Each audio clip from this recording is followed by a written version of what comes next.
Have you ever hit that magical $10,000 mark in your savings account and then immediately panicked because you had absolutely no idea what to do with it? You know the feeling. You've been grinding, saving, watching that number slowly climb, and then boom, 5 figures. But instead of feeling like a financial genius, you're sitting there wondering if you should just let it collect dust, or if there's some secret move that rich people know about that you completely missed in the manual. Well, here's something that might blow your mind. That first $10,000 isn't just a milestone to celebrate with a screenshot for social media. It's actually a critical inflection point in your financial journey, a moment where the decisions you make can either set you up for exponential growth or keep you stuck in the slow lane for years. And here's what nobody tells you about this moment. Most people completely waste this opportunity because they either do nothing or they do everything wrong. My name is Nick, and I've spent years studying how people transition from savers to wealth builders, and that $10,000 threshold is where everything changes. If you're serious about making the most of this milestone and you want to know exactly what moves to make next, make sure to subscribe and hit that like button, because what I'm about to share could be the difference between watching your money grow and watching it stagnate while inflation slowly eats it alive. Now, before we get into the specific strategies, let me tell you why this particular moment is so important. When you have a few hundred or even a few $1,000s saved, your options are pretty limited. You're essentially in survival mode, building an emergency fund, trying not to touch it, hoping nothing breaks. But when you hit $10,000, you've crossed into a different territory. You now have enough money to make real strategic moves, to diversify, to take calculated risks, to actually start building wealth instead of just accumulating savings. Think about it this way. Having $10,000 is like finally having enough ingredients to cook a real meal instead of just snacking on whatever's in the pantry.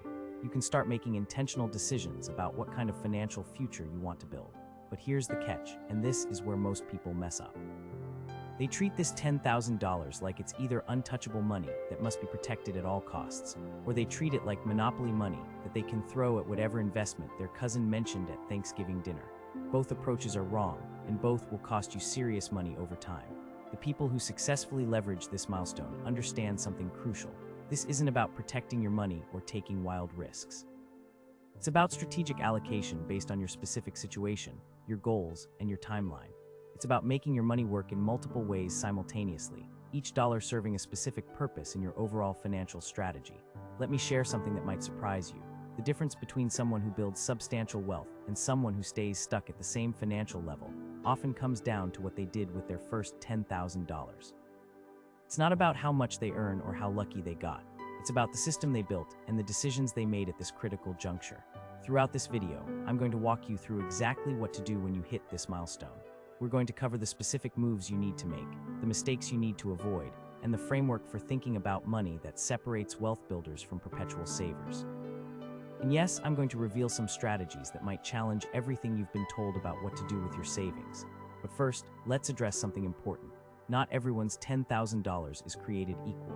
If you've got $10,000 saved, but you're also carrying $15,000 in credit card debt, your strategy needs to be different than someone who has $10,000 with zero debt.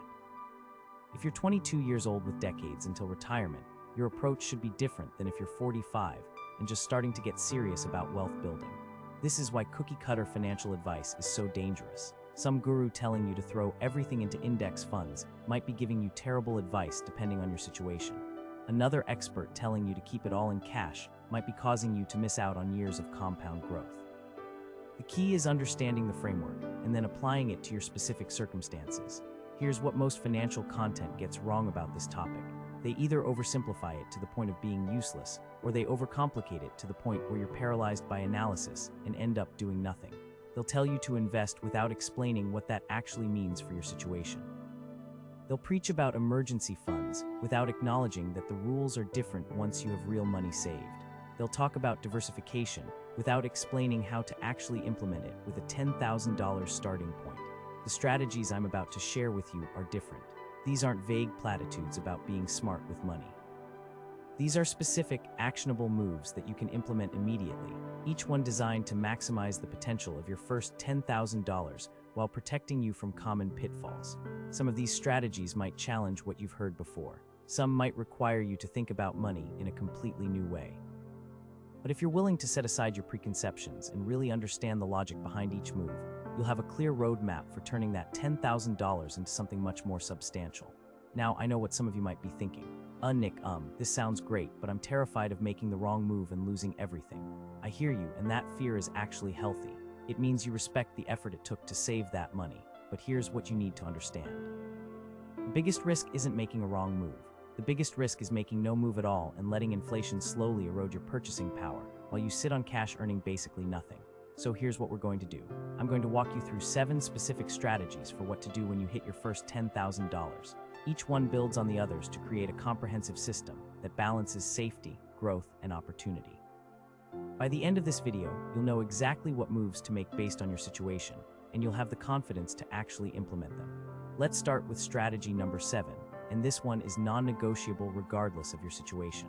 Before you do anything else with that $10,000, you need to make sure you have a proper emergency fund in place.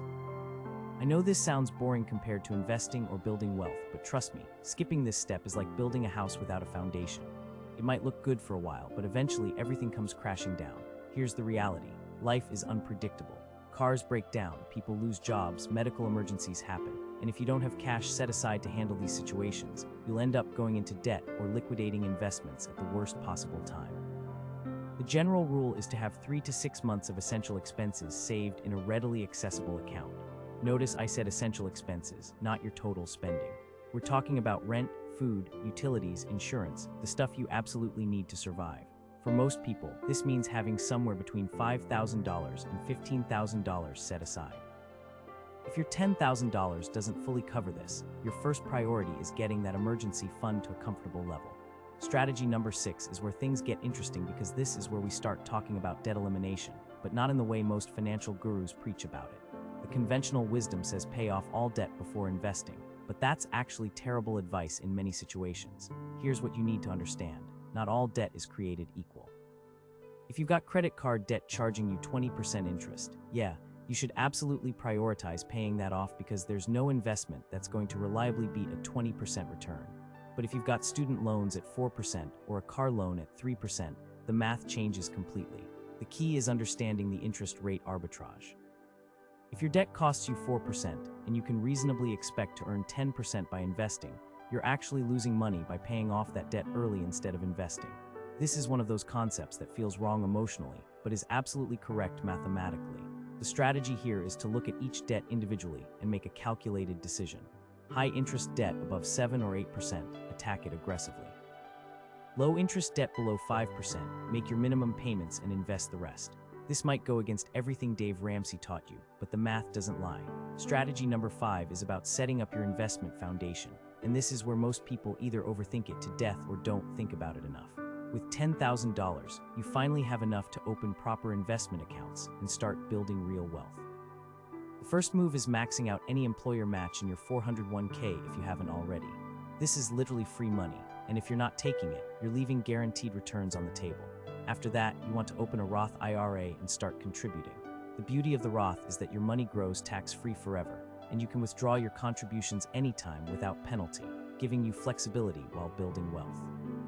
For most people hitting their first $10,000, I'd recommend putting about $3,000 to $4,000 into a Roth IRA invested in a broad market index fund.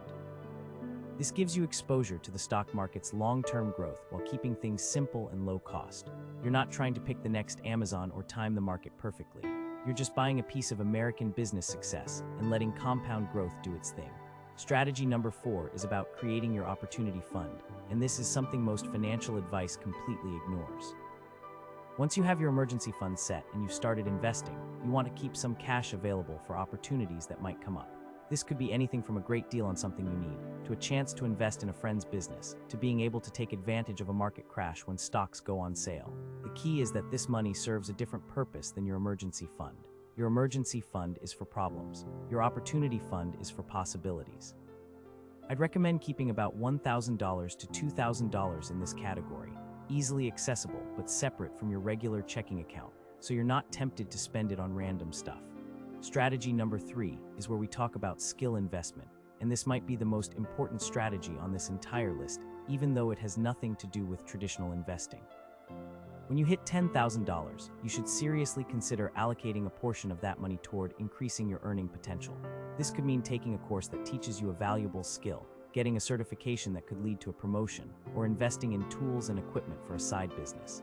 Here's why this matters so much. If you invest $1,000 in the stock market, you might get a 10% return, which is $100. But if you invest $1,000 in learning a skill that increases your income by $5,000 per year, that's a 500% return that keeps paying you year after year. The wealthy understand that the best investment is often in themselves. Every dollar you spend increasing your earning potential has unlimited upside, because higher income means more money to save, invest, and build wealth with. Strategy number 2 is about tax optimization, and this is where you can save thousands of dollars that most people just hand over to the government unnecessarily. When you have $10,000, you need to be thinking strategically about which types of accounts you're using and how you're structuring your investments to minimize your tax burden. This means understanding the difference between traditional and Roth accounts, knowing when to use tax loss harvesting, and being strategic about which investments you hold in which accounts. For example, investments that generate a lot of taxable income should go in tax-advantaged accounts, while investments that are more tax-efficient can go in taxable accounts. The strategy here isn't about doing anything shady. It's about using the rules that already exist to keep more of your money working for you instead of sending it to Uncle Sam. Even small differences in tax efficiency can add up to tens of thousands of dollars over a lifetime of investing. And now we've reached strategy number 1, the most powerful thing you can do when you hit your first $10,000. I'm talking about developing an investor mindset rather than a saver mindset. This might sound abstract, but it's absolutely crucial for everything that comes next. Here's the difference. A saver focuses on accumulating money and protecting it from loss. An investor focuses on deploying money strategically to generate returns. Both are important, but at the $10,000 mark, you need to start shifting from pure saving mode into strategic investing mode. This means getting comfortable with calculated risk. It means understanding that market volatility isn't something to fear, but something to expect and even take advantage of. It means thinking in decades rather than days, and making decisions based on long-term strategy rather than short-term emotions. When you develop this mindset, everything changes. You stop seeing money as something to hoard and start seeing it as a tool to build the life you want. You stop being paralyzed by fear of making mistakes and start making informed decisions based on probability and expected returns. The people who successfully build wealth don't have some secret strategy that nobody else knows about. They just think differently about money than most people do. They see opportunities where others see risks. They stay calm when others panic. They invest consistently when others are sitting on the sidelines waiting for the perfect moment. Here's what all these strategies add up to. When you hit your first $10,000, you're not just celebrating a milestone. You're standing at a crossroads where the decisions you make will determine your financial trajectory for years to come. You can either treat this money like a static pile of cash that needs to be protected, or you can treat it like the foundation of a wealth-building system that will compound and grow over time. The path you choose makes all the difference. If you found this video helpful, make sure to subscribe and hit that notification bell, because I'll be sharing more strategies to help you navigate every stage of your wealth-building journey. Until next time, keep making smart moves with your money.